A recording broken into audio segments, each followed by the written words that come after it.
welcome back. As you can definitely tell, once again, we're doing a Destiny 1 video.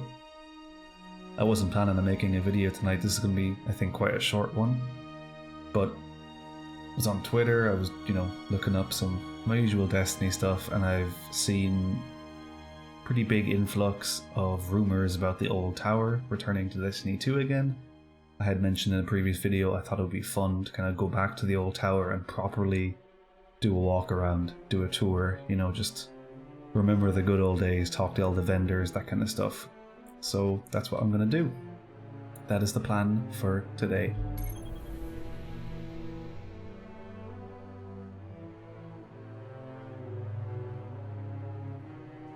On a side note, for anyone who watches this channel quite regularly, maybe you'll be interested in knowing that I'm planning to start a podcast this week.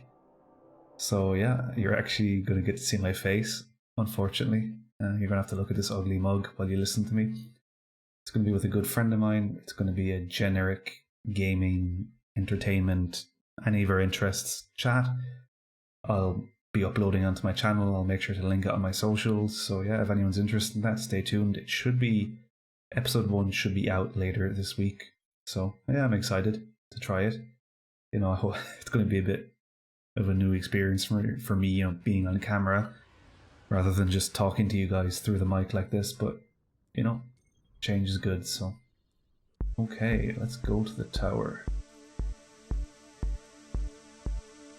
So yeah, rumors of the old tower returning to the game in Destiny 2 have been here for quite a while.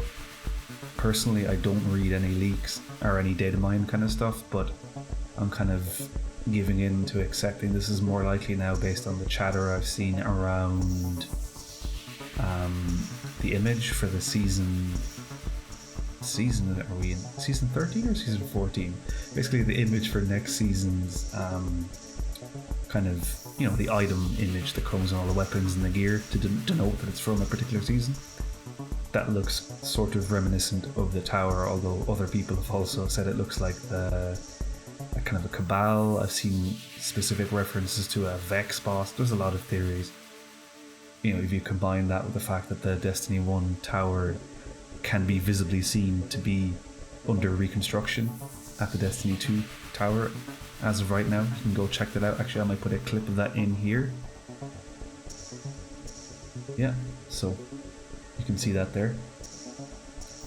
Okay, so this is the Destiny 1 tower. This is where I spent many years back in the day, running around, looking cool. One of my favourite moments of anything in Destiny 1 was getting my raid shader Glohu here and actually getting just bombarded with messages from people asking me to take them through the raid, even though myself I was literally carried, so cringe for them. I'm going to put on my shader. Look how ugly that is. It wasn't even a nice look, but it worked. So yeah, back in the old days we had our vault system in here. I've showed this in a previous video more extensively, but it was quite nice. You could organize your weapons, your armor, and your miscellaneous items.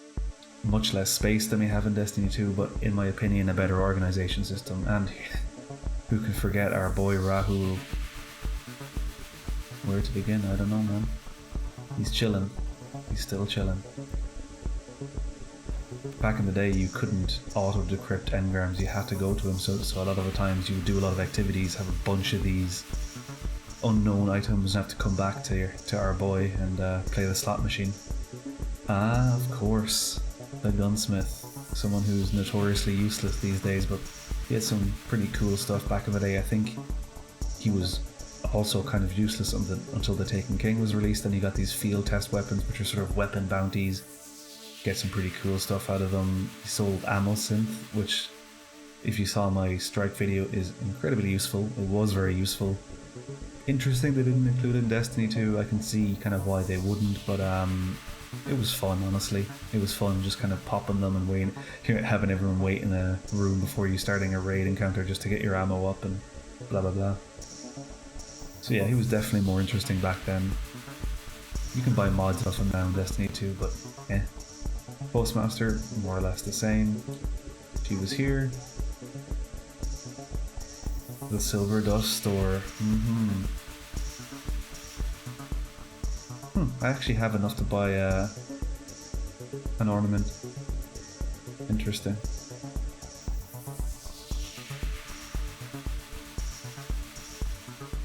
Wow, you could buy engrams from the different factions too. Chroma, that was basically for the back of your sparrow. You could get different colours. Sparrows were much more limited back then. They've really kind of gone loose with them these days. Oh, Tess. Wow.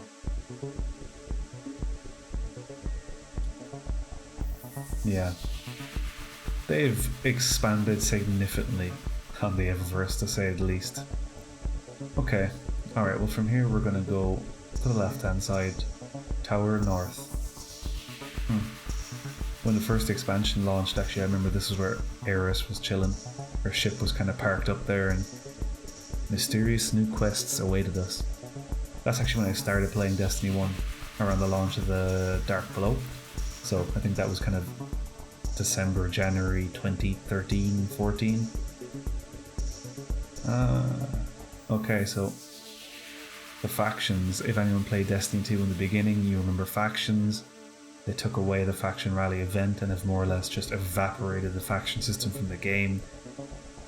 Honestly, the event sucked. It didn't really bother me, but the factions were quite cool. And I would say definitively better in Destiny 1. So you would pledge your allegiance to one of them. When you would do this, you would have access to rank up packages gained by XP, and you'd have unique sets of weapons, ghosts, armor, everything. And I think if you ranked up your faction to level 25, which was quite a grind, you got a exotic class item, which was really cool. Something they haven't really got in this game, Destiny 2 today. Now this room, if you played Destiny 2 Vanilla, you're going to remember a little character called the Speaker, voiced by Bill Nighy, randomly enough. Maybe that's why they couldn't continue to have him in the game, I don't know. Speaker, I don't remember what we actually got off him.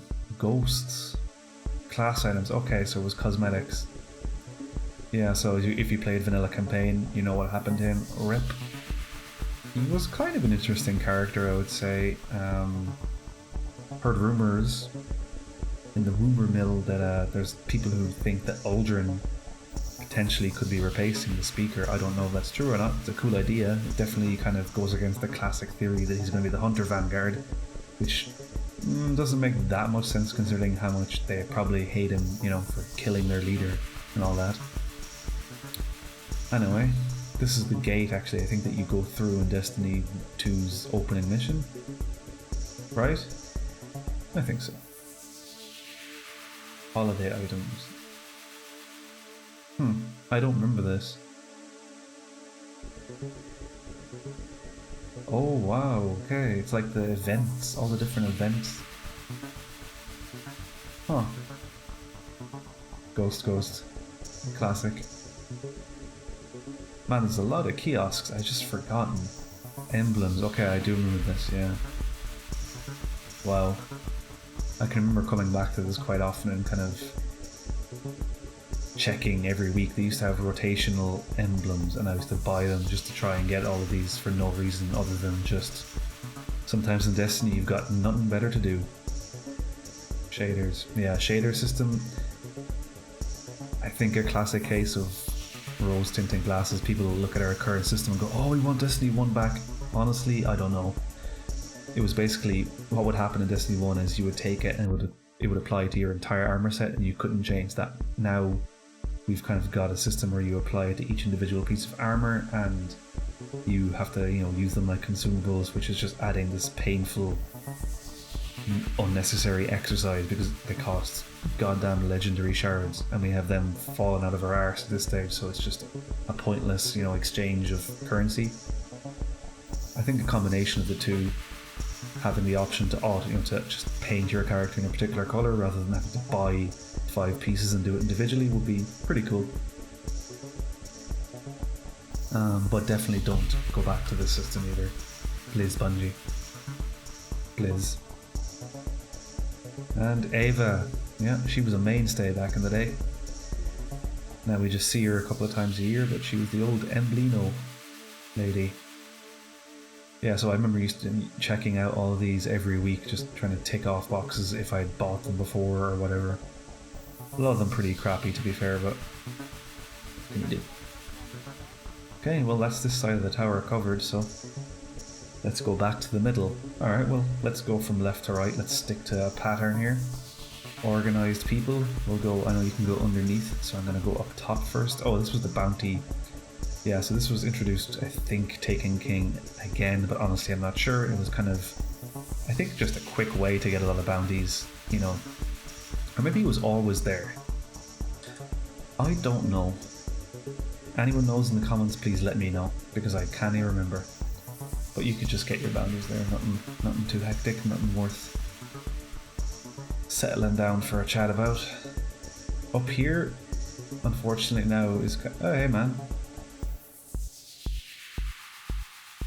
Level 2.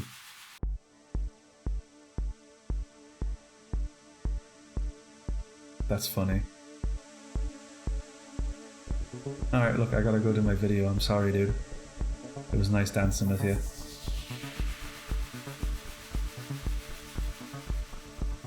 He bowed and everything. That was very polite. Yeah, so this is empty right now, but what used to be in here was Iron Banner. So I don't think it was actually right here. I think it was more over there by those red flags.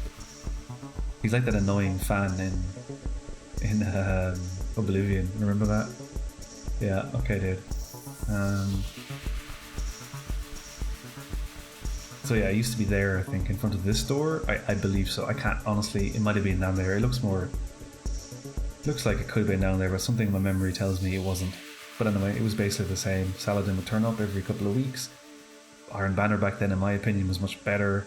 There was some cool systems where if you had a special Iron Banner emblem, special shader, and I'm not even sure, maybe some other things, they would grant you bonus XP. So you would kind of dress up for the occasion, and it just felt more special. I don't know why. I don't really know what the magic sauce of it was, but I used to be kind of nervous going in because you knew it was going to hurt. There was some scary guardians in there. Alright, well let's get straight down into the right hand side. The tower hangar. So this is quite similar, honestly, to what we have now. The Vanguard Quartermaster. I believe this had some, yeah, generic weapons. Honestly, I think you can get random rolls here every week, so people will come back and kind of look for the best ones, and you know, you see videos every week for good rolls and weapons, etc. I believe it's been a while. Materially exchanged, I think that was one of the biggest things I ever used this guy for. Moving on,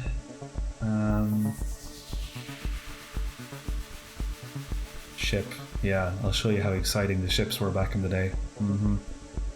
Different shades of the same thing, more or less. Then you had a few cool ones like this come out from the raids and everyone freaked out. Ships and you know, sparrows, that kind of thing, have really improved as Destiny has gone on. Amanda Holiday, she's still here, man. Yep, she had a similar thing to Ava. I would come back and make sure I got all these crappy ships and sparrows. Why? Who cares? I just did. Ah, another. Yeah, they were, I think, in a similar way to the ships. Not that exciting back then. Just different colors, different shapes in some cases. Future Warcraft. I think I was allied to these guys. I definitely did some swapping over and back, but wow, yeah. Didn't do a whole lot. You know what, let's just get one of these and see what happens. Cool. Not very exciting. Nice. I love to see it. Come on, one weapon. Oh, it's just for armor. It literally says it there, you fucking dunce.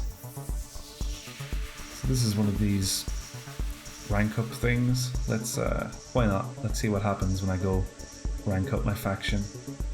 Pick one. Legendary weapon, chroma, or armor. Let's go for a weapon. You hate to see it. And I believe there was one more faction down here, yep. Our boy Arak Shalal. Randomly voiced by that guy from Prison Break, I think. Or he was in a lot of stuff, but yeah, I used to be allied to them, I think, in the start. I just liked the black and white hashtag emo. And down here, there was something else, but I don't remember what. Oh, right, okay. Yep, this was the little emote kiosk, again added quite late. Yeah. Eververse, man. Didn't have too many back then, didn't really spend any money in Eververse. Kind of do a bit more now, but still pretty hesitant if I'm honest.